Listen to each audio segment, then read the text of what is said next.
Bueno, muy buenas tardes a todos y bienvenidos por acompañarnos este día en esta tercera mesa de diálogo, en nuestro tercer día hablando sobre mujeres leyenda.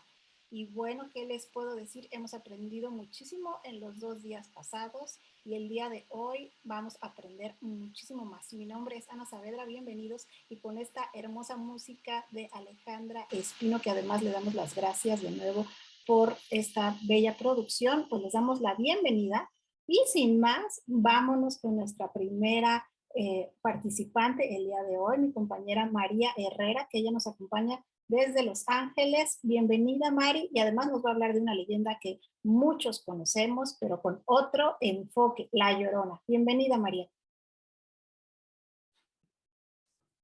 Hola, ¿qué tal, amigos y amigas que nos están escuchando a través de la plataforma de Anaquel Literario? Para mí es un gran placer el poder estar acá con ustedes desde las mesas de diálogos del Anaquel de Mujeres Poetas. Eh, bueno, yo la verdad es de que escogí el tema de La Llorona y, y precisamente porque uno como que va creciendo con, con estos clásicos, ¿no? Porque al final La Llorona es una leyenda muy clásica e incluso es una leyenda de Guatemala, que también es una leyenda de México y que también se pudo expandir a través de Latinoamérica. Y eso es algo que uno se pone como a pensar, porque al final son como épocas que fueron muy marcadas. La Llorona en realidad es como una historia que viene desde la época precolombina. Según cuentan, era una leyenda de esa época prehispánica, precolombina, donde viene y se trataba de una mujer de nombre María. Resulta de que María era una mujer que se suponía de que era como de una alta sociedad, o una mujer de que tenía, era como una esposa y que tenía una persona que era como su esposo o un hombre que le mantenía, y que ella se lograba mantener en este tipo de ámbito eh, se- de alta sociedad, donde iban a fiestas, tenía como todo a su antojo. Ella tenía 2 hijos y un día el esposo murió. Ella empezó a ver cómo poco a poco se venía abajo todo lo que había sido la herencia de ellos, y se volvió una mujer de que no lograba darle a sus hijos lo que se suponía que les tenía que dar, y ella sufrió tanto de la pérdida, no solamente material, sino que también humana, que ella había tenido. Y fue tanta la frustración de que ella se fue con sus hijos a un río, y se supone que ella ahogó a sus hijos en un río. Ella, al ver tal decepción o lo que había sucedido, no se sabe si ella en realidad quería solamente ahogar a los niños y luego se arrepintió, o la idea era matar a los niños y morirse ella también junto a ellos. O sea, porque era tanta como la angustia que ella estaba viviendo o pasando por los problemas económicos, y me imagino que estuvieron pasando como problemas de hambre y no sé qué más. Me llama mucha atención esto porque en realidad hay como tantas mujeres que quizás pasan por eso en el tema de frustraciones, ¿no? Pero me pongo como a pensar en realidad si eso habrá pasado. O sea, si de verdad eso habría ocurrido con este personaje, porque es un personaje que se supone de que, según la leyenda, ¿no? Yo crecí con esto de que, con el miedo a la Llorona, de que se supone de que es una mujer que llora por sus hijos y siempre anda en búsqueda de sus hijos porque ya nunca los encontró. Unos dicen de que ella mató a sus hijos, pero otros dicen de que quizás los perdió, ¿no? Entonces ella llora por sus hijos y siempre se escuchan los gritos y los quejidos cuando entra la noche, y ella grita, ¡ah, mis hijos! Yo me pongo a pensar, de verdad eso pasará o no pasará, pero cuando yo era niña, yo sí escuchaba como lloridos.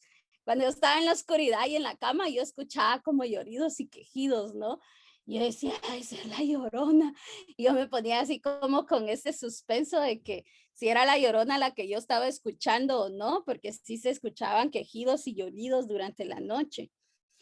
Según cuentan de que ella se aparece en un espacio donde hay una cruz. Han visto de que cuando van las calles y avenidas, entonces las calles y avenidas se cruzan, entonces forman una especie de cruz. Entonces cada vez que ella se acerca donde es la de esquina y entonces llega al momento donde es cada cruz, es cuando ella pega un grito. Posiblemente tiene que ver con la situación cristiana, ¿no? Porque se acerca a cada cruz y al llegar a cada cruz es de que ella viene e irrumpe en el grito, ¿no? O pueda ser de que ella irrumpe en el grito al llegar a las cruces, porque obviamente hay tres caminos a los cuales ella no sabe a dónde ir, porque obviamente está buscando a sus hijos. Entonces se encuentra en las encrucijadas. Puede ser otra teoría, ¿no? Se supone que cuando la escuchas lejos es porque está cerca. Y cuando la escuchas cerca, se supone que está lejos, pero si la estás escuchando cerca, pues qué miedo, ¿no? O sea, ni siquiera te imaginas de que está lejos. Eso es una de las cosas. Las otras cosas de que también se supone que pasa es de que cada vez que la escuchamos o logramos escuchar ese llanto, es porque en las familias, o sea, es como una especie de aviso y quiere decir que las personas que la escucharon en las familias de ellos van a venir cosas malas, ¿no? Como lo que a ella le pasó, que empezó a venirse, de que ellos tenían mucho dinero y empezó a venirse abajo todo, ¿no? O sea, de que es posible de que vaya a haber enfermedad, problemas económicos, problemas familiares o incluso hasta la muerte de algún familiar o querido. Así que escucharla no es nada bueno. Lo otro que también aducen es de que como se trata de una mujer que supuestamente perdió a sus hijos o pudo haber matado a sus hijos, se supone de que si ella llega es porque es como una alma en pena. Y entonces esa alma en pena cuando llega o tú la escuchas, se supone de que es porque definitivamente no has estado como portándote bien, que digamos, porque obviamente ella está llegando a ti como una especie de aviso, como para decirte que rectifiques lo que tienes, lo que estás haciendo, porque definitivamente van a venir cosas malas. Es como una especie de aviso. Entonces, los que más le tienen temor son los niños. Obviamente, porque es una mamá que anda buscando a sus hijos y entonces cuando yo era niña yo le tenía mucho miedo y los otros que le tienen más miedo todavía y que no somos las mujeres son los hombres, porque los hombres también piensan de que es algo malo. Se supone de que se les aparece más a los hombres que a las mujeres, porque generalmente a nosotras las mujeres no nos da miedo. Se supone que no nos da miedo porque se trata de otra mujer que está en sufrimiento y que ella más que todo se les aparece a los hombres. Hay algunas personas de que han dicho de que quizás se les aparece a los hombres porque ella quiere ganarse el alma de los hombres, ¿no? Que los hombres que se portan mal, no sé, ¿verdad? Pero si esas ya son cosas de que la gente le ha agregado. Pero de eso se trata La Llorona. Muchas Gracias. gracias, Mari. Muchas gracias. Y bueno, vamos ahora a escuchar a Citlali Quijano, que ella nos va a hablar también de una bruja de Tlaxcala, una leyenda también muy interesante. Adelante, Citlali.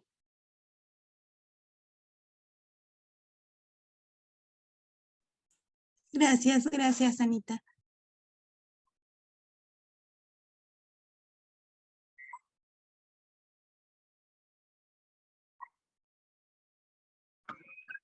Sí, te escuchamos, Citlali.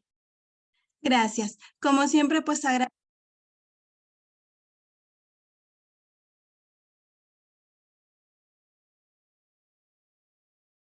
Creo que sí, tenemos un problema con tu audio. ¿Sí lo escuchan los demás? No. A ver, Citlali, a ver si te podemos escuchar ahora.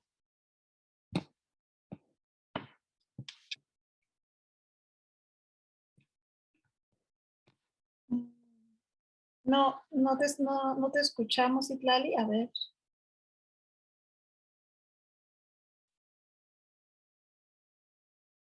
No. Si quieres, Itlali, en lo que resolvemos tu problema de audio, voy a darle la palabra a Alejandra Santos, que ella también tiene una leyenda muy interesante de la princesa Donají. Adelante, Alejandra. Listo. Bueno, pues muy buenas tardes a todos. Agradecer nuevamente a todas las chicas de Anaquel Literario y al Centro Cultural Elena Garro. Pues desde que quedamos en que fuera esta mesa de diálogo de leyendas de mujeres, pues, me puse a buscar y era fácil y no porque ya me los habían ganado o había algunos que no se conocía y que tenía que hacer pues una investigación un poquito extensa. Y me llamó mucho la atención pues la princesa Donají. Todo esto ocurre en Oaxaca. De hecho, como dato curioso, la fiesta más emotiva de la Guelaguetza es en honor a la princesa Donají. Por si tienen algún día la oportunidad de ver este espectáculo en vivo, se los recomiendo muchísimo. Bueno, la princesa Donají era hija del rey zapoteca Cosijoesa. Cosijoesa pues era el rey de ese territorio y se alió con los mixtecas para poder hacer frente a los mexicas. Entonces, al crear esta alianza, pues ellos logran mantener sus tierras, que es el territorio de Oaxaca, y al mantener esta tierra, pues se hace como la distribución de espacios y los mixtecas pues reciben un espacio más reducido. El rey Cosijuesa tiene una hija, tiene 3 hijas, pero la menor fue su favorita, y es Donají. Pero pasa algo, cuando Donají nace, el que fue el encargado de leer el destino cosmogónico de la princesa es el sacerdote Tibot, y la amaron desde que nació y le dijo, bueno, la princesa va a tener muchísimos dones, va a tener talentos, va a tener mucha gracia, y lamentablemente pasa algo, que en el cielo se marcó de cuando ella nació la tragedia. Al saber esto, el destino de Donají ya venía marcado con la tragedia. Hablando de la distribución de tierras, pues pasa que a los mixtecas, al tener menos tierras y tener menos beneficios de esta alianza, pues se rebelan y pasa una guerra entre los zapotecas y los mixtecas. En esta guerra, pues Donají ya era una joven hermosa. Pasa este conflicto y dentro de este conflicto un día llevan a un joven malherido, herido de muerte, pálido, pero sus ropas, aunque ensangrentadas, pues eran de alguien de la nobleza, sus armas también. Donají tuvo compasión y curó sus heridas. Al curar sus heridas, pues lo deja escondido en su recámara, por así decirlo, y cuando el hombre despierta, pues resulta que es Lucano, que era el príncipe de los mixtecas. Entonces, al pasar los días, ellos dos se enamoran, y al enamorarse, sabiendo Donají que había una responsabilidad muy grande por ser príncipe o al ser princesa, él pide que lo deje ir. Ella lo deja ir a luchar al lado de los suyos y espera el fin de la guerra para poder estar juntos. Pero pues esto no sucede porque dentro de este conflicto los mixtecas se unen o crean una alianza con los invasores, porque ya habían llegado las tropas de Hernán Cortés. Entonces empieza a haber un conflicto aún más grande. Y pues para querer cesar esto, el rey Cosijoesa creó una alianza y le dice, vamos a hacer un trato. Pues le dijeron, está muy bien, vamos a hacer un trato, pero queremos una prenda, que nos asegure, una prenda de paz, que nos asegure que tú no vas a romper este tratado, y con todo el dolor de su corazón, él entrega a Donají, que era su hija favorita. Entonces, al estar los mixtecos en Monte Albán, dormidos, pues ya estaba este trato, pero Donaji se da cuenta pues que el futuro, su pueblo no va a tener futuro, porque empieza a escuchar lo que va a pasar con ellos. Entonces le habla a a partes de, como una dama que la cuidaba, y le dice con toda la confianza, ve y dile a mi papá que están dormidos y es momento de atacar. Entonces, ya le había dicho a su papá que él iba a ir a rescatarla, pero pasa que en este conflicto va esta mujer, avisa a papá y los hijos esas sube y ataca al pueblo y les gana, ¿no? Hace una matanza. Los mixtecas, al verse frustrados, bajan por el río y toman a Donaji y la decapitan en el río. Entonces, pues Donaji muere por su pueblo, porque parte de este destino cosmogónico era que ella, su amor más grande, iba a ser su pueblo. Esto no queda aquí porque al enterarse Lucano de este destino que deparó a Donaji, como él la amaba, lamenta siempre su muerte. Pasado el tiempo, al final los mixtecas quedan a cargo de los zapotecas y reinan esas tierras, pero por el amor que él tenía hacia Donaji, pues reina estas tierras con todo el amor como Donaji hubiera amado a su pueblo. Eso no queda ahí porque mucho tiempo después, un pastorcito va por ese río y nunca encontraron su cuerpo. Va por ese río y encuentra un lirio en el río, un lirio morado, y dice que emanaba un olor espectacular y una belleza sin igual, y pues estos pueblos reconocían el misticismo, sabían que algo estaba raro con esta flor y que estaba en medio de la corriente, aparte de que era época de invierno y estas flores no se daban en esa época. Entonces va, se regresa, 2 semanas después vuelve y la ve ahí mismo la flor, y pues esta flor seguía intacta. Va y habla con los adultos y los adultos bajan, ven esta flor, quedan impactados y ven que está pues por el río. Entonces en vez de arrancarla, la sacan de raíz, y cuando la sacan la cabeza de una mujer que era Donaji. Pero lo místico de esto es que no estaba en descomposición. Aunque había pasado mucho tiempo, parecía que estaba dormida. Y el lirio emergía de su oído y de su frente y subía hacia la corriente este lirio morado. Viendo esto, supieron que era Donaji porque había un relato de ella, y metros después se encuentran su cuerpo también sin descomponerse. O sea, estaba intacto, no hubo putrefacción en su cuerpo. Y al saber pues esto, toman el cuerpo de Donaji y lo llevan a descansar. Donaji pues antes de morir ya se había convertido a la fe cristiana y le pusieron Juana Cortés, y a Mucano, que cuidó del pueblo, se llamó Don Diego de Aguilar. Ellos están en la misma capilla en la iglesia en una capilla de Guerrero, de Culipa, y pues están ellos dos juntos. Al final pudieron estar juntos, pero pues es una leyenda que ha trascendido y es muy simbólico, aún está en el escudo de Oaxaca. Y eso sería toda mi participación. Muchas gracias, Alejandra. Y qué bonita esta historia, que además al final triunfa el amor, ¿no? Bueno, vamos a ver si Citlali ya se recuperó su audio. Adelante, Citlali.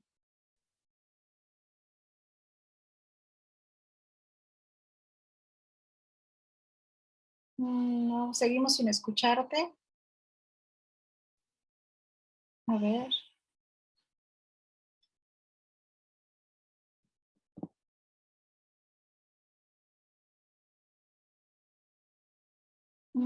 No, Citlali, parece que seguimos sin escucharte.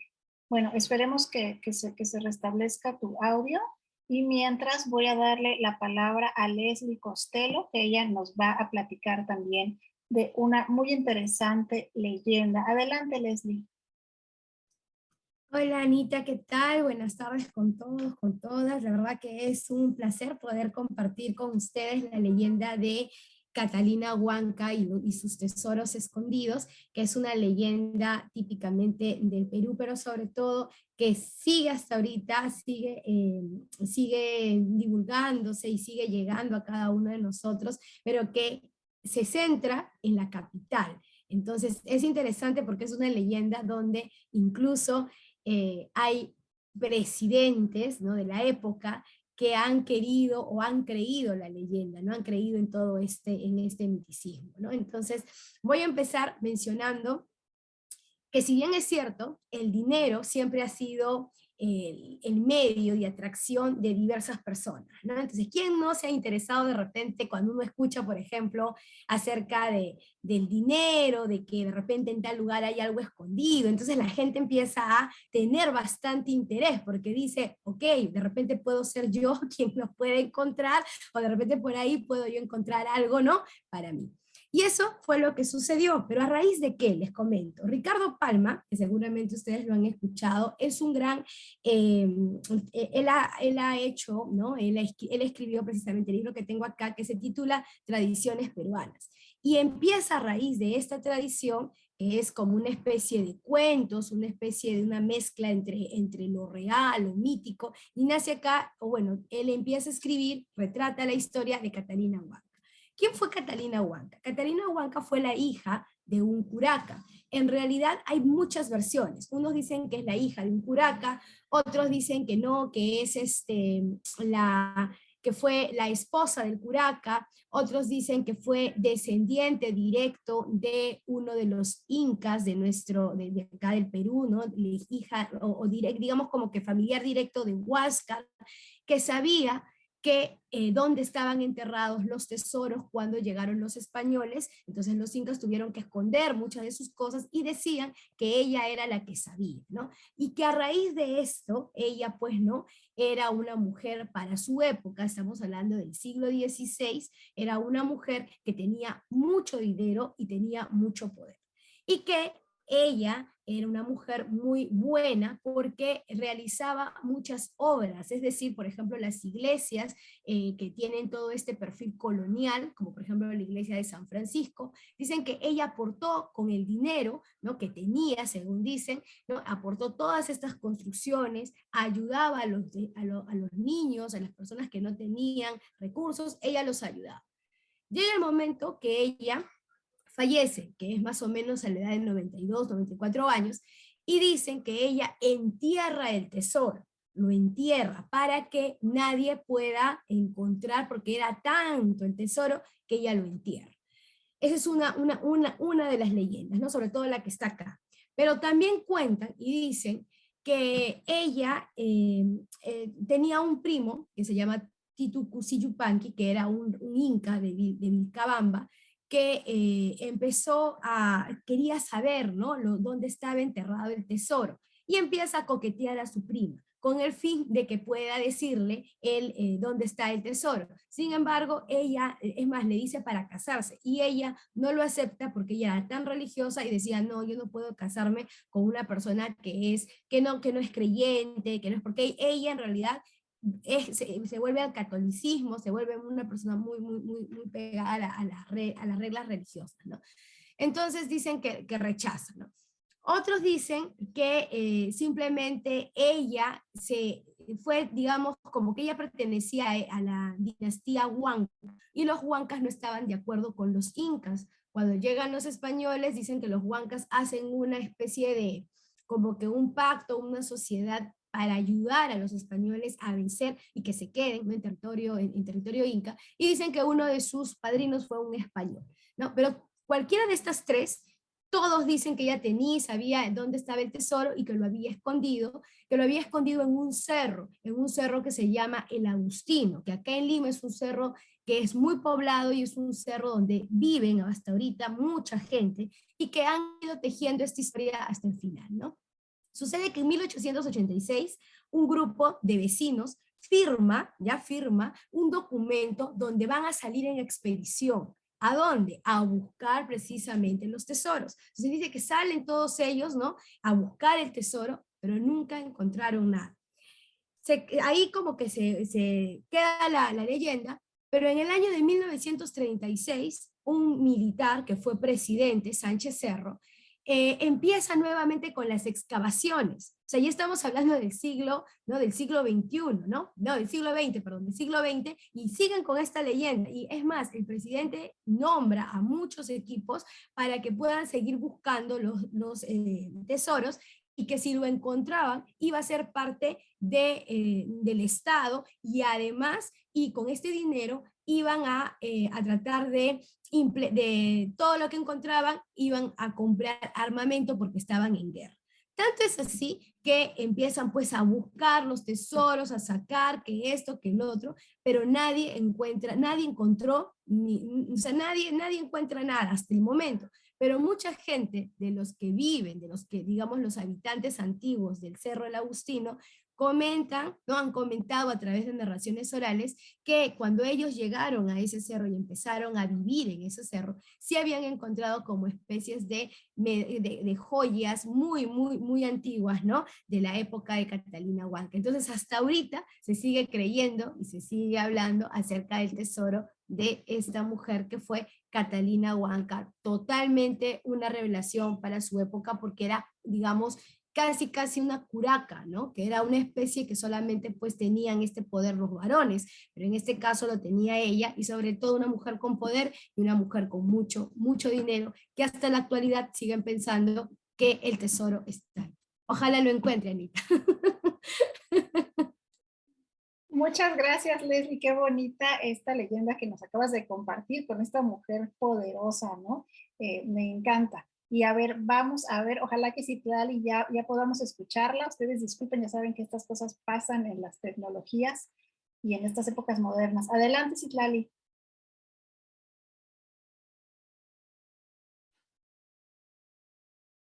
Fíjate que tu micrófono se ve activado, pero no te escuchamos. Seguimos sin escucharte.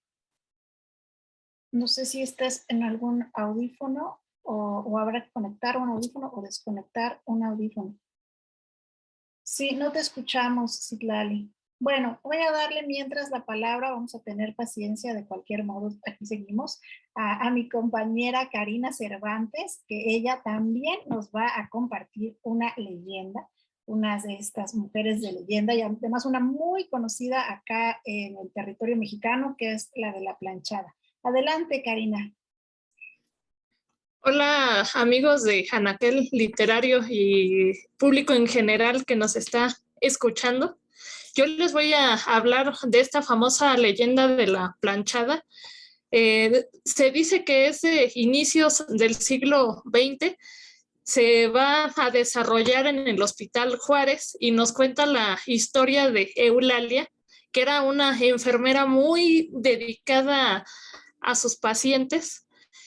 Y esta enfermera pues tenía la característica de que su uniforme siempre era impecable, siempre andaba planchado, de ahí un poco ese sobrenombre de la planchada. Entonces con el tiempo va a llegar a este hospital el doctor Joaquín y va a tener una relación amorosa con ella, se va a comprometer con ella, y entonces tiempo después va a desaparecer este doctor pues de la nada, y por chismes que se van a hacer y todo, Eulalia se va a enterar que se comprometió con otra mujer y que de hecho Eulalia le cooperó para un traje de etiqueta, prácticamente se lo compró y todo, y resulta que ese traje lo utilizó para casarse con otra. Y entonces ella, pues, del dolor, del despecho y todo esto, pues, se va a dejar morir prácticamente y le va a entrar ese como remordimiento a su alma, y de ahí se dice que va a andar penando su alma en todos los hospitales. Aquí también conocemos esa leyenda mucho por algunas clínicas que aseguran que se ha visto este personaje de la planchada. Digamos que yo me ayudé un poco de estas notas digitales de El Chilango, porque es como la versión más general, y también me ayudé de una tesis que se llama De la leyenda al mito, la narrativa de la construcción de la identidad profesional de la enfermera, de la doctorante Soledad Silvia Nicolás Cisneros. Y más o menos ella nos dice a través de una larga investigación que esta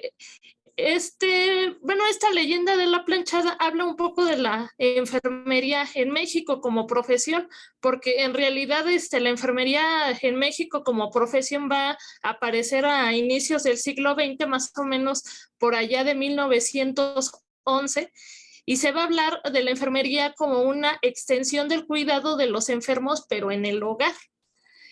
Y pues prácticamente todos estos planes de estudio que se van a introducir para las enfermeras van a dar como que a entender un poco de que se quería a una enfermera activa, ya no se quería como que un personaje pasivo, de alguna forma que fuera una actriz de este cambio social en apariencia, aunque se seguía teniendo eso de las parteras, de las llamadas matrias. La enfermera se seguía viendo pues como una extensión de, y de alguna forma esta leyenda, al menos la tesis que maneja Soledad Silvia, dice que la leyenda es un modelo de persuasión. Y pues esta leyenda ya de una forma formal, por así decirlo, va a aparecer pero hasta los 50. Y de hecho ella va a consultar como que varias versiones y sí, varias versiones se parecen, y de hecho ella en su tesis muy cariñosamente le va a decir la planchadita. Con esto termino mi participación. Muchas gracias, Karina, y la verdad es que yo no sabía esos detalles ya tan específicos de este personaje, y bueno, agradecemos también tu investigación, y vamos con Citlali. Esperamos que ahora sí ya la podemos escuchar. Adelante, Citlali. Hola, buenas tardes. ¿Ya me escuchan? Perfecto. Ay, disculpen, pues nuevamente agradeciendo a Ana Saavedra, Hilda García, a Centro Cultural Elena Garro, Anaquel Literario, por este espacio que siempre nos dan y nos permiten desarrollarnos. Un saludo a mis compañeras de mesa, siempre es un placer escuchar a cada una de ustedes. Y bueno, el día de hoy voy a hacer una breve participación de una leyenda tlaxcalteca que ha cobrado infinidad de estructuras y de cambios al paso del tiempo, puesto que esto viene desde la época prehispánica, y es precisamente la leyenda de las tlahuelpuchis o mujeres vampiros en Tlaxcala.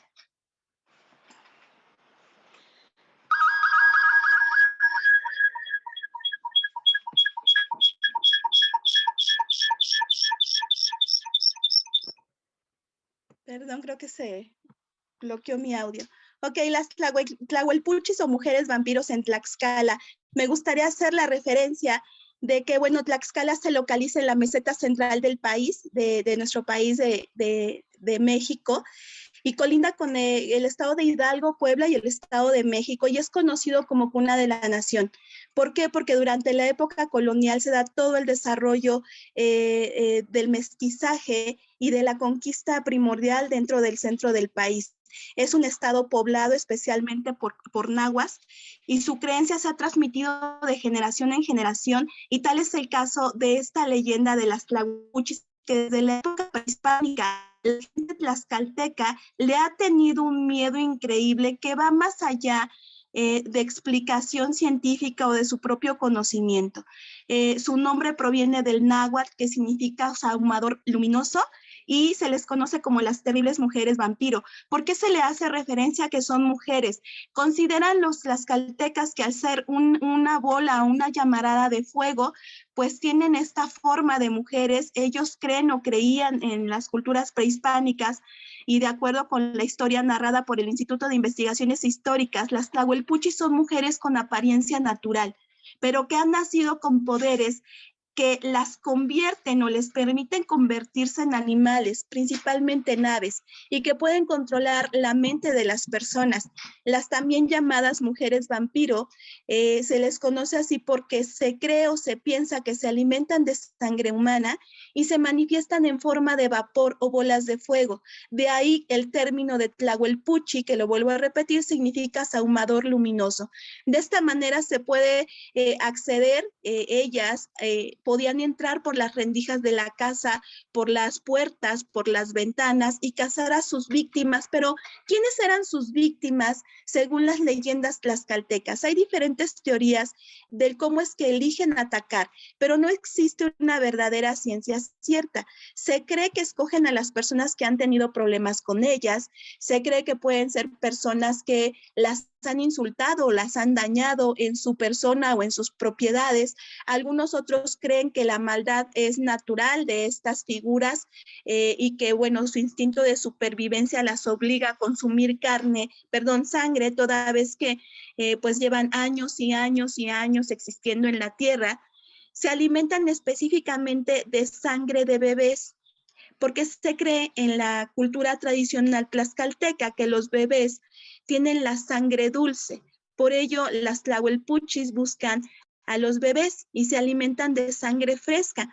Para evitar que una tlahuelpuchi se chupe a un bebé, las madres mantenían cercano a su bebé, pero además tenían cerca de ellas un metal, ya sea tijeras, alfileres, cuchillos, machetes, porque se cree en la tradición tlaxcalteca que estas mujeres le temen al metal y que el material con el que están hechos estos objetos pues pueden generar la muerte de estas mujeres. Las tlahuelpuchis suelen llevar al suicidio a aquellas personas que las logran ver transformarse. Se creen que en su proceso de transformación nadie las puede ver, pero si una persona llegara a ver el proceso de transformación, esta persona quedará impactada por el cambio que genera la tlahuelpuchi de persona humana a un ente y entonces se generará la intención del suicidio o bien quedarán locos por toda la eternidad. Durante muchos años las tlahuelpuchis fueron la respuesta al suicidio de muchos pobladores en el estado de Tlaxcala o enfermedades que se desconocían, pero como fue avanzando la ciencia, la tecnología, pues se fueron identificando ciertas características de enfermedades que en su tiempo no se le podía explicar y que se las atribuían a estas mujeres brujas. A ciencia cierta nadie ha visto una tlahuelpuchi, ni en transformación ni físicamente. Pero acá en Tlaxcala se cree que cuando en los cerros cerca de la Malinci o el Popocatépetl o Iztaccíhuatl hay bolas de fuego, se cree que son tlahuelpuchis que se están reuniendo en aquel arre para poder atacar a los niños. Su hora preferida para cazar es de la medianoche a las 4 de la madrugada. Estas mujeres son increíbles, pueden generar el sueño en las personas que estén en el lugar donde ellas van a atacar.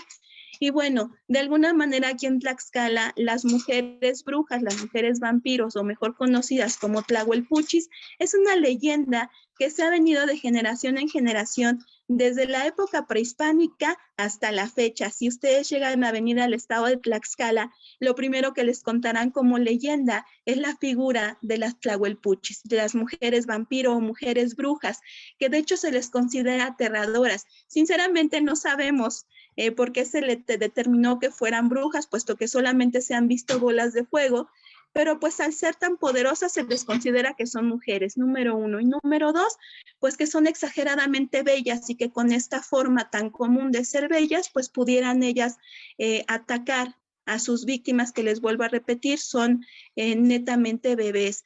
Anteriormente, con el paso del tiempo, esto dejó de hacerse una creencia.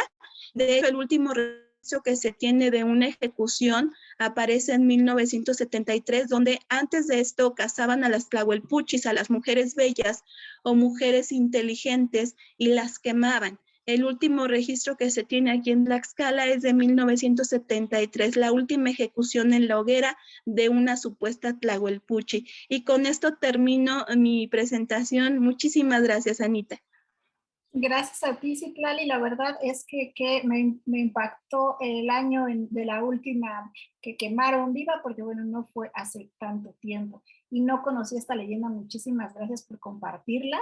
Y ahora vamos con Ali Rodríguez. Ella nos va a hablar de una leyenda también muy típica en México, muy bonita, la princesa que el remolino se tragó. Adelante, Ali.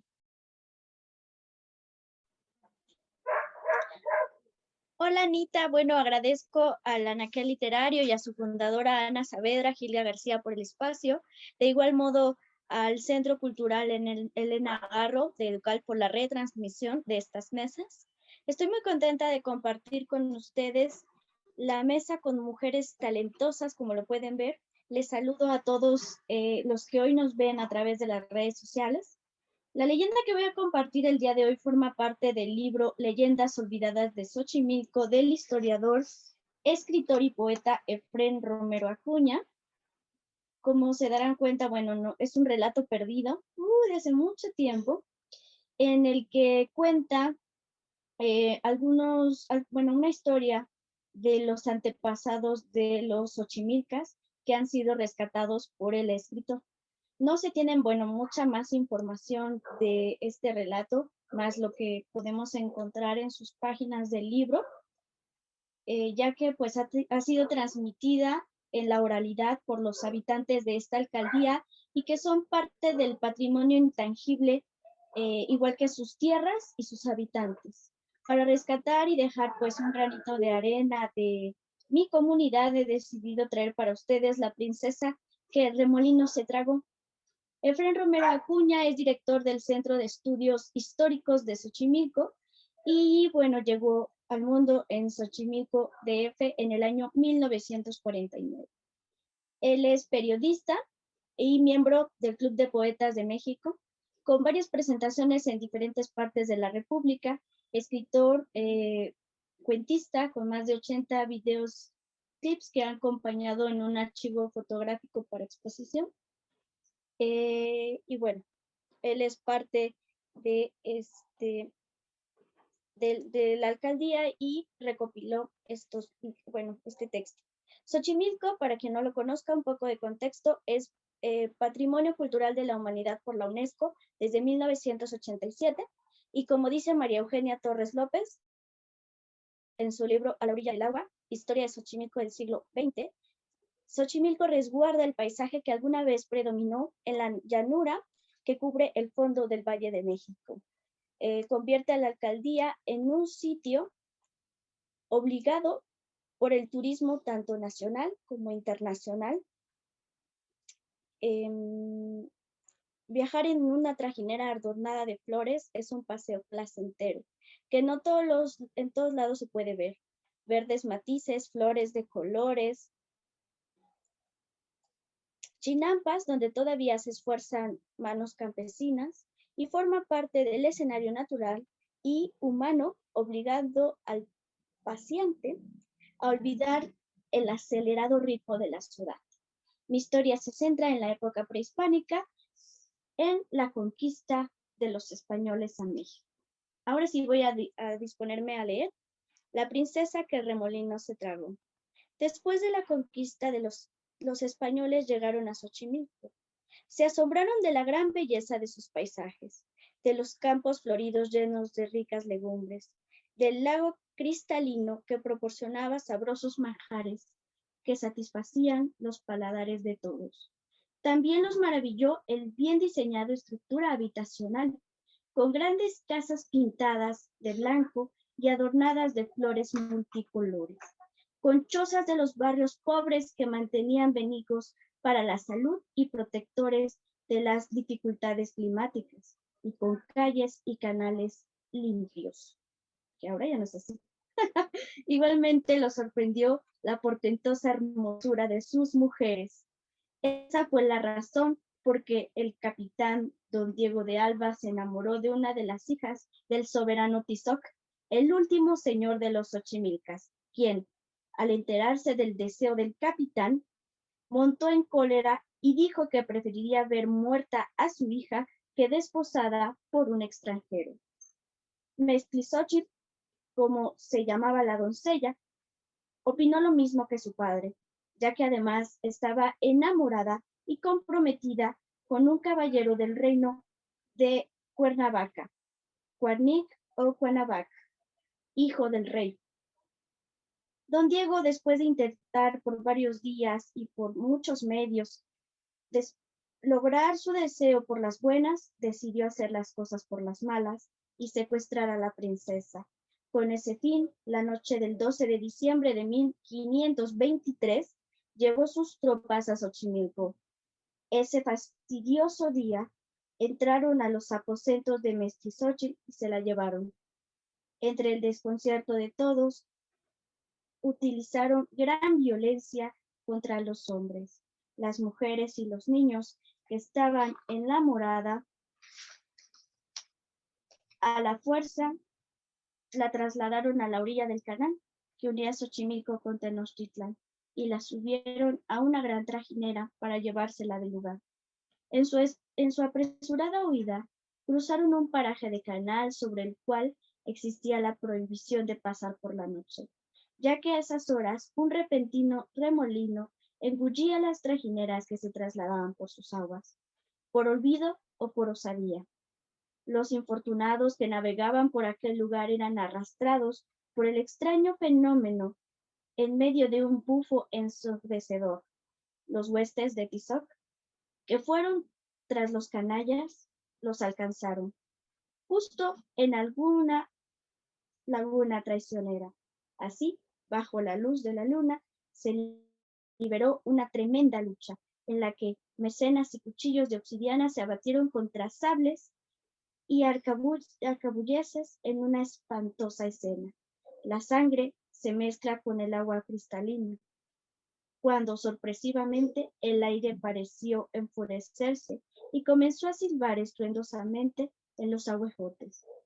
Los combatientes vieron, aterrorizados, cómo el enorme remolino se formaba sobre el lago, creando un gran embudo.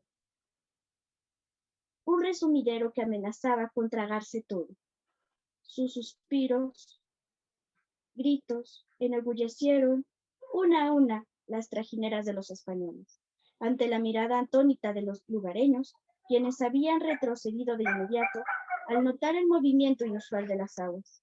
Pero el mal ya había conseguido su propósito, y la hermosa princesa se fue, junto con los tiranos, al fondo de la laguna.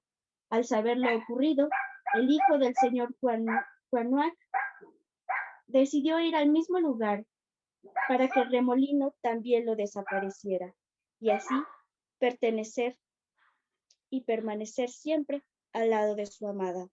En homenaje a los amados que habían sido víctimas del abuso y la maldad de los conquistadores, la gente comenzó a llevar ofrendas al lugar. Con el tiempo y por la fecha en la que se hacían, las ofrendas fueron dedicadas a Tonantzin en su devoción guadalupana, a quien cada año se ofrece una gran fiesta en la misma fecha de aquella tragedia. Muchas gracias y les recomiendo, si pueden, de la editorial Trajín, Leyendas Olvidadas de Xochimilco, más de un volumen, 1 y 2. Muchas gracias. Gracias a ti, querida Ali. Y bueno, así hemos llegado a la primera parte de esta mesa de diálogo, en donde ya escuchamos diversas leyendas y todas ellas con un mensaje importante y fuerte. A mí me llama mucho la atención, como ya hemos estado comentando en las 2 días anteriores, que siempre son estas mujeres fuertes, estas mujeres que decidieron hacer algo fuera de lo común, fuera de lo establecido en esa época en que vivieron, o que tuvieron que sufrir las consecuencias también de lo que esa época dictaba que era lo correcto que debían o no debían hacer. Pero finalmente son unas mujeres que se mostraron diferentes, ¿no? Y que la leyenda las hace poderosas, les da este poder, esta magia, estas características que pueden venir y hacer o deshacer a su antojo. Me encantaron las leyendas que compartieron el día de hoy y ahora invito a todas a que den sus conclusiones sobre la figura de la mujer en estas leyendas tradicionales, de lo que hemos escuchado el día de hoy y en las mesas de los días pasados. ¿Qué reflexiones les han llevado a tomar? ¿Qué preguntas, como mencionaba en la primera mesa nuestra compañera Isabel Pañi? Y bueno, comenzamos y le doy la palabra a mi querida María Herrera. Adelante, Mari. Muchísimas gracias, Anita, por el espacio, a Anaquel Literario también y al Centro Cultural de Elena Garro por el apoyo, ¿verdad?, de la retransmisión de estos programas que nosotros hacemos cada mes. Bueno, pues fíjate de que en realidad para mí es como muy interesante el hecho de que para las leyendas, en su mayoría, la mayoría de leyendas se trata de mujeres. O sea, hablamos sobre mujeres y generalmente hablan sobre la belleza de las mujeres, la inteligencia de las mujeres, la astucia de las mujeres y que de alguna manera como que las van envolviendo de un poco de esto de maldad, ¿no? O sea, como que esta era bruja, que esta mató a sus hijos, de que esta mujer era de un estatus social alto, la mujer esta era poderosa, o sea, todo lo van envolviendo, o sea, lo van como envolviendo, pero la figura de la mujer, o sea, la figura femenina, para mí es muy importante de cómo la van traduciendo al final conforme a los años, porque se van volviendo leyendas, pero no necesariamente por lo que hicieron, sino de que es como con una finalidad de que se queda en la historia, sí, pero también para hacer como una especie de intimidación o miedo. Me llamó mucho la atención lo que hablaba Citlali de Tlaxcala, porque ella nos hablaba de estas mujeres que son vampiros, pero que comen bebés, o sea, que se chupan la sangre de los bebés.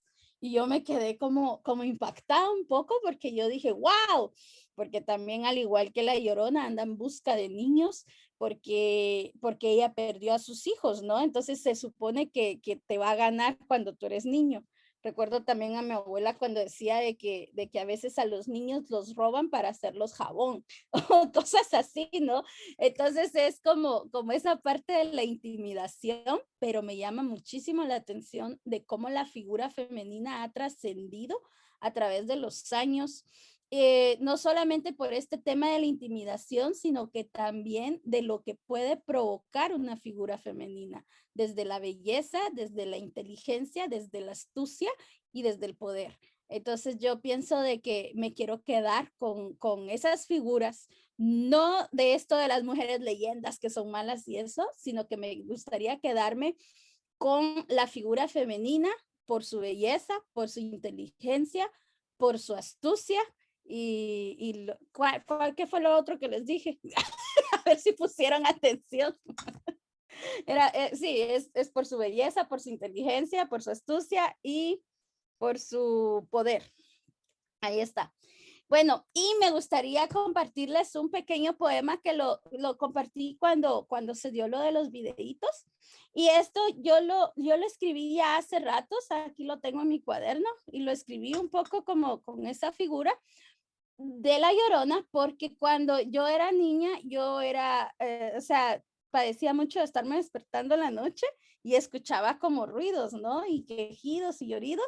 Y entonces, en el lugar donde yo vivía antes era una área roja y en esa área roja siempre, a veces moría alguien, al segundo día otra persona, al tercer día otra, y así, a veces era una semana, 2 semanas completas de muertos, ¿no? Entonces, había un señor que le decían Benito y este señor era un bolito, se supone que él sí la miraba porque él estaba tomadito, ¿no? Entonces, se supone que como él andaba en la noche, pero él andaba con su machete, dice que si tienes tu machete, mantienes tu limón, si aprietas el limón, no te va a pasar nada y si mantienes el machete y lo pones así en piedra, dice que los malos espíritus se espantan. No lo sé, pero en fin, les voy a compartir este pequeño texto. Y dice así: y cada noche entre los grillos la escuchaba cantar. Su melodía daba escalofríos. El eco en la oscuridad acariciaba mis pelos estáticos. Las patas ya estaban dormidas, pesadas, sedadas. El dolor en mi pecho agitaba mi respiración. De repente el grito, como el grito ante la muerte, me dejaba inmóvil. Esa noche vi su sombra cerca. Nunca entendí que cantaba. Parecía una canción de cuna con la armonía de los muertos, intrépida, libre en la noche. Canta y grita, a veces hasta se ríe. Pasaba a casa a saludar tirando piedras en la lámina. Y yo solo escuchaba que murmuraba mi nombre en mi oído. Al amanecer corría la voz que había otro muerto en el corredor. Muchas gracias. Muchas gracias a ti, Mari. Me gustó mucho tu conclusión. Quedarse con las cosas positivas también es algo muy, muy importante. Y bueno, ahora le doy la palabra a mi querida Alejandra Santos. Adelante, Ale.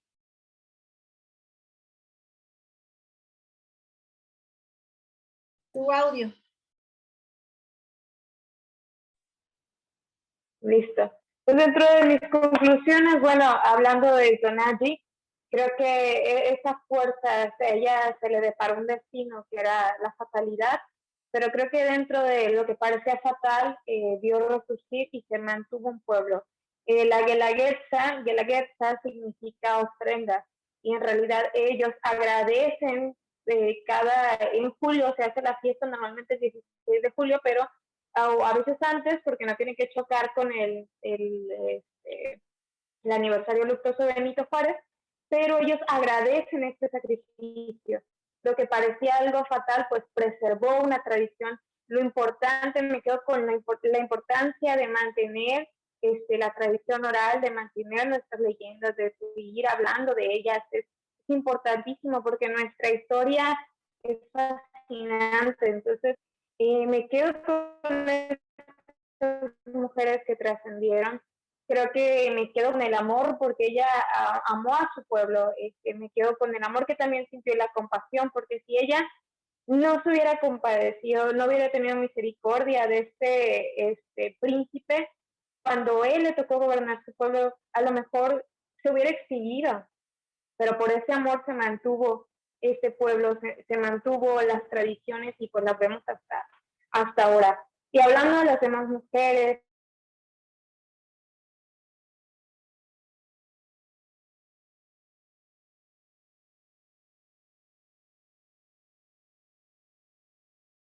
No sé si fui yo quien dejó de escuchar a Alejandra o fueron todos. Ya no se escucha, ¿verdad? Ok, Ale, te dejamos de escuchar. Esperamos un momento a que se restablezca tu señal y mientras le doy la palabra a mi querida Leslie. Adelante, Leslie.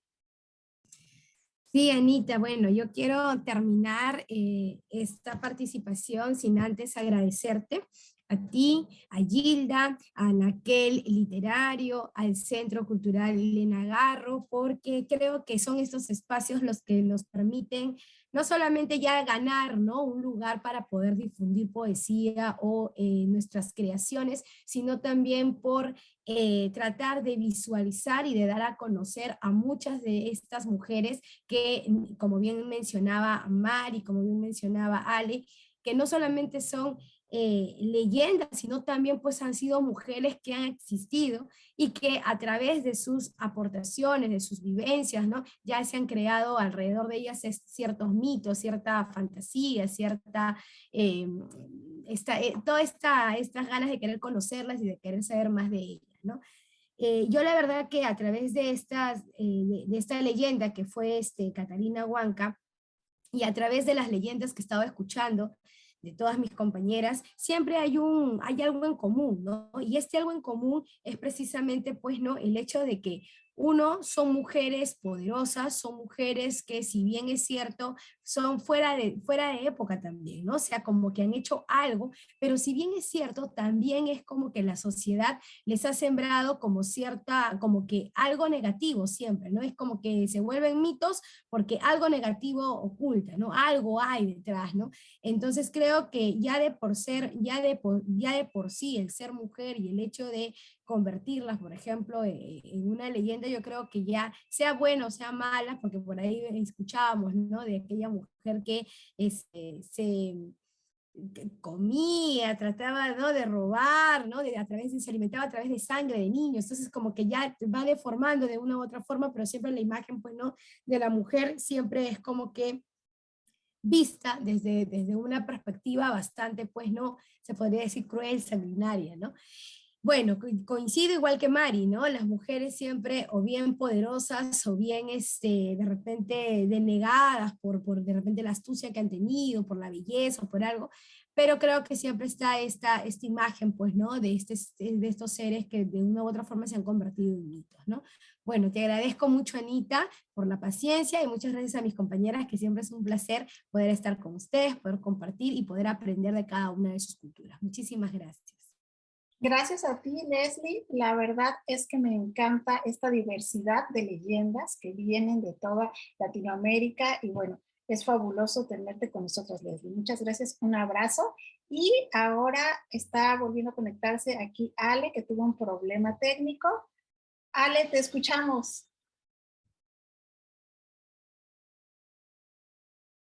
Adelante, Ale. Bueno, ahí va conectando su audio.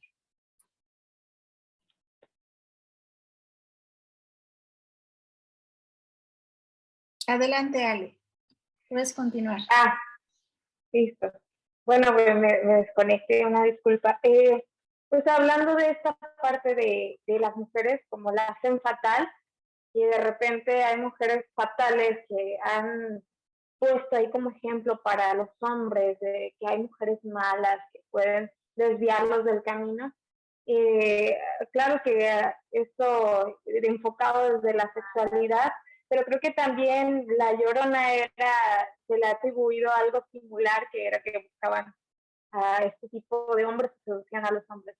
Pero, pues bueno, yo me quedo con la fortaleza de estas mujeres, me quedo con lo que trascendieron, porque si no hubieran sido tan importantes, si las personas no lo hubieran llevado de boca en boca, quizás ahora no las conoceríamos, no conoceríamos estas historias, y creo que hay muchas historias que se parecen, y creo que hay cosas que se repiten, y es importante preservarlas. Para cerrar, yo quisiera leerles un texto que escribí, y pues para todas las de la Anaquel, esto se llama Mujeres que arden, pero que ya no se queman. Mujeres que arden, pero ya no se queman. Mujeres que bailan desnudas entre las llamas. Mujeres tierra, aire, fuego y agua. Mujeres que viven en el bosque, mujeres que no son dominadas, mujeres que se pertenecen a sí mismas, hembras, lobas, juntas, manadas. Mujeres que entre hierbas sanan el alma, mujeres que no esconden sus palabras, mujeres brujas, libres, juntas, hermanas. Mujeres que en tu hoguera prenden sus cigarrillos, mujeres que no silencian sus plegarias, mujeres perseguidas, azotadas, mujeres que migraron a este pecho y ahora te hablan. Muchísimas gracias. Me encantó, Ale, muchísimas gracias por este bonito texto, Mujeres que arden. Creo que así ya deberíamos de autonominarnos, y gracias por esta bellísima idea, Ale. Bueno, pues vamos a darle la palabra a Citlali. Citlali, adelante. Claro que sí.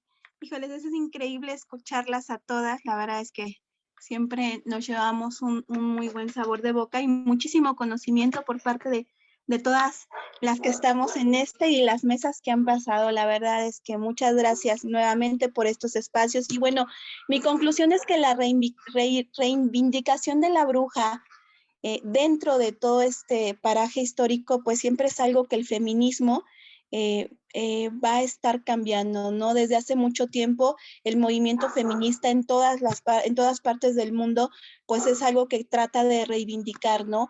La figura de la bruja, de la hechicera, de la malvada, de la mujer que cambia paradigmas, que mueve, que puede ser capaz de dirigir, de diseñar, de reestructurar. Bueno, pues ahí es donde hace este juego el feminismo y todos los movimientos feministas en todas las partes del mundo, pues hacen precisamente esto, que la mujer deje de ser vista como esa leyenda, como esa bruja que come niños, como esas mujeres que hay que tenerles miedo porque son fuertes, porque son valientes, porque cambiaron, porque movieron, porque fueron diferentes, porque pensaron diferente, porque no siguieron paradigmas de una educación tradicional, porque dejaron de creer, o quizá ¿por qué no amaron de la misma manera que la sociedad nos estaba imponiendo amar, ¿no? Entonces yo creo que el feminismo siempre va a reivindicar la figura de la mujer, precisamente de la bruja, de la malvada, de la que se vuelve en carne y hueso y entrega su alma al diablo y se corrompe y se vuelve perversa, porque así nos pone la historia, así nos pone la tradición, porque si hablamos de leyendas, casi siempre vamos a encontrar leyendas de mujeres, donde la mujer se vuelve mala, donde la mujer hizo cosas malvadas, donde la Llorona mata a sus hijos por un desacuerdo sentimental, donde la mujer muere por amor, donde la mujer se vuelve mala por entregarse a otra creencia, donde la mujer siempre va a ser el centro o el punto de atención en un cambio que genera un paradigma en la historia y que a lo largo de la historia las mujeres siempre vamos a ser eso, no las culpables de.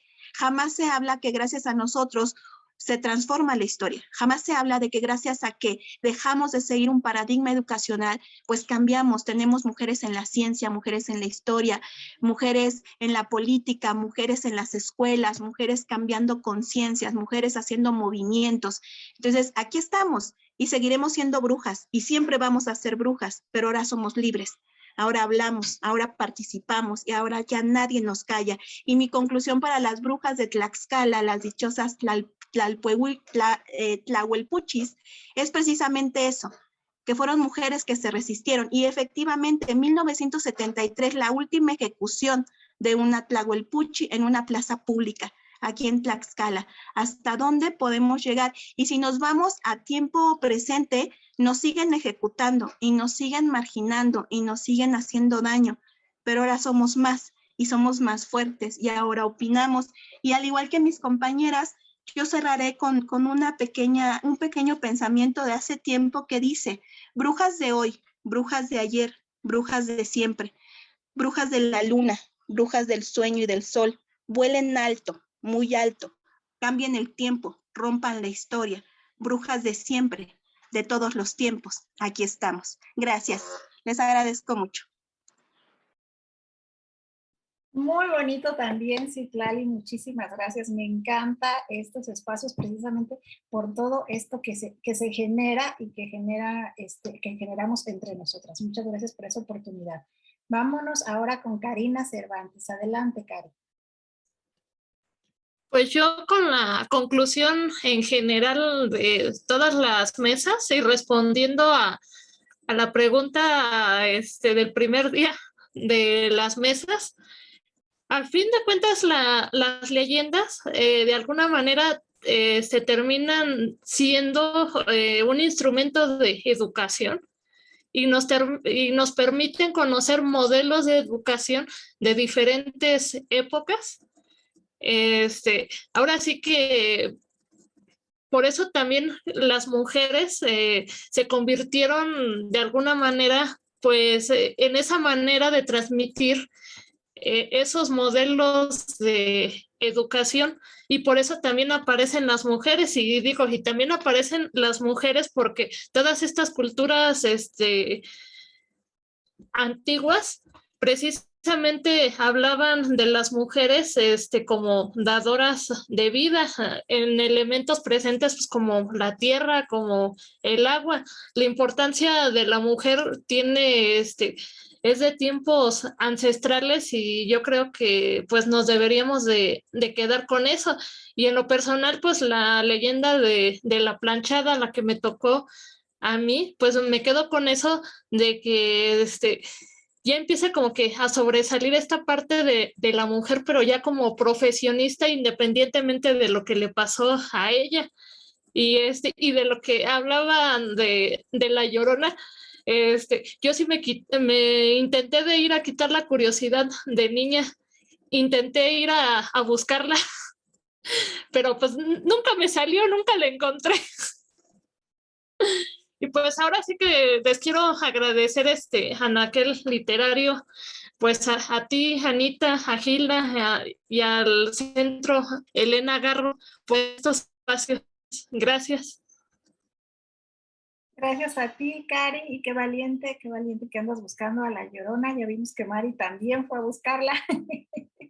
Y bueno, le doy la palabra ahora a Ali Rodríguez. Adelante, Ali. Muchas gracias, Anita. Bueno, yo comúnmente tiendo a escribir mis conclusiones, porque luego debrayo y digo otras cosas que no debo. Me gustaría mucho, primero que nada, dar la diferencia entre mito y leyenda. El mito y la leyenda se originan desde la oralidad, el poder y la tradición. El mito tiene un valor simbólico para su localidad. Nos cuenta relatos de dioses y nos explica el porqué de la creación del mundo. Es el caso de la mitología griega. Por ejemplo, los semidioses se encargan de respondernos preguntas sobre la existencia humana. Nos cuentan el origen de la realidad, el tiempo sagrado. Marcan también normas de comportamiento que datan de generación en generación. A diferencia de la leyenda, donde nos encontramos con relatos fantásticos de carácter sobrenatural. Estas historias son de humanos que sí existieron y que nos cuentan el misterio distinto dentro de una comunidad. Algunos elementos son la naturaleza, hacer lo divinos a los hombres y crean seres fantásticos. La atmósfera que presentan generalmente va cambiando dependiendo de la región donde se encuentra. Gracias al arraigo cultural de la alcaldía de Xochimilco, persiste el nombre hasta la actualidad de esta leyenda. Las familias de los descendientes chinamperos a través de los años pasan su sabiduría, religión, enseñanzas, leyendas y mitos entre los más jóvenes para que resista la tradición y, dicen, nos han arrullado con cuentos desde nuestros orígenes. Escribir cuentos, según la profesora Mónica Lavín en su texto, el cuento es lo que nos indica, requiere una serie de características importantes entre las que destaca, busca responder preguntas, que tenga una intención, que sea un género de impacto y que tenga la tensión narrativa, que tenga una interacción con el lector para que acompañe al personaje desde el principio hasta el final. Mi opinión responde a la pregunta: ¿existirá realmente una explicación lógica sobre estos fenómenos? La realidad es que no. Solamente es el humano tratando de darle la explicación a aquello que no conoce. En este relato también se cuenta con la tensión que obliga al lector a quedarse atrapado desde la primera línea del párrafo. Nos sumergimos en las costumbres de una localidad que ha vivido los 375 días del año en fiestas y tradiciones, por lo que no es de sorprender que forme parte de su rutina diaria, y obviamente me refiero a Xochimilco. Si no lo conocen, los invito a que vengan. Cada una de las leyendas que se han ido contando a lo largo de estas mesas de diálogo me ha llevado a una conclusión general, y es que la identidad de los habitantes es crear y alimentar la tradición oral de su comunidad para dejar una enseñanza. Compartimos todas rasgos similares a pesar de las distancias territoriales que existen entre unas y otras. La mujer despiadada, la mujer de prácticas sobrenaturales, la mujer vigilante, la mujer Robin Hood, la mujer hermosa, la mujer escultura, la mujer ciega, la mujer sedienta. Todas mujeres al final. Dejo una pregunta al aire. ¿Por qué las mujeres son el foco perfecto de las leyendas de nuestros antepasados y los hombres partícipes de su desatino? Bueno, espero que les haya gustado mi participación y les agradezco a Anita, a Gilda y al Centro Cultural Elena Garro por la retransmisión. Claro que nos gustó, Ali, como todas las participaciones de esta mesa y de las dos anteriores. Creo que han sido muy fructíferas y les recuerdo a todos que próximamente vamos a sacar unas conclusiones de libre descarga a manera de texto, que nos va a ayudar también aquí mi querida Ali en la maquetación y Mauricio Sosa para la distribución en las redes sociales. Y bueno, estaremos también esperando hacer esto con todas las mesas consecutivas, porque creo que vale la pena, es una información muy valiosa, es una investigación que cada uno de ustedes hace con mucho cariño y compromiso, y vale la pena que tenga también una parte escrita que quede como testimonio. Y bueno, estas han sido las mesas de diálogo de Mujeres Leyenda. No me queda más que agradecerle a todos los que estuvieron acompañándonos. Voy a leer unos saludos que dice aquí, antes de que se nos pase el tiempo. María Lozano, saludos desde León, Guanajuato, un gusto verlas. Daniela Cabrera, hola amigas, saludos y abrazos. Jessie Benguifo manda saludos a todas, dice queridas, y manda muchos corazoncitos. Mari Carmen Castillo dice muy interesante la leyenda de Catalina, una mujer empoderada para su tiempo. También dice Mari Carmen Castillo, las enfermeras habían sido consideradas como prostitutas. Ella está leyendo el libro que se llama On the Tablet, Nobleza, que sirve donde se reivindica el papel de las enfermeras. Es un libro que ha escrito Lucía May Peña. También por acá dice a Daniela Cabrera que le gustó mucho la leyenda de Citlali por esta temática de vampiras. ¿Quién más? Daniela Cabrera otra vez, un placer escucharlas, estas historias, y el poema de Mari también le manda muchos corazones. Y dice Alejandra Santos, Daniela para Alejandra Santos, que qué bonita tu maquillaje de la rama que traes. Muchas gracias, Ale, por ese bonito detalle. También dice Daniela Cabrera, saludos Leslie, ya se te extrañaba. Acá dice una plática muy amena, saludos Ana Saavedra, Leslie Costello, Karina Cervantes, Cázares y Alejandra Santos y Mari Herrera. Supongo yo que es Erika Castillo. ¿Y qué más? Dice por acá, mandan muchos aplausos. Taxus Alberto Torres. Y dice Daniela Cabrera, saludos Ali, gracias por tus lecciones. Y bueno, como ellas, gracias a todas las demás personas que estuvieron conectándose a ver esta programación. Y ya saben que se va a retransmitir también por el Centro Cultural Elena Garro. Y no quiero irme sin compartirles, estas han sido nuestras mesas que hemos ya compartido con ustedes desde que inició este bonito proyecto, y seguramente ven ahí una que dice Mesa de Diálogo abril del 2022, es la que vamos a tener próximamente, y aquí les doy la primicia del cartel Diosas, Deidades de la Mitología Universal. Ahora sí que en abril vamos a hablar sobre estas mujeres poderosas de la mitología universal. Va a estar genial, yo ya me lo estoy imaginando, y ya sé que van a ir todas a correr a escoger a su personaje del que van a querer compartir con nosotros. Síganos en las redes sociales porque ya saben que nos gusta irles dando unos pequeños adelantos de quiénes se van a hablar.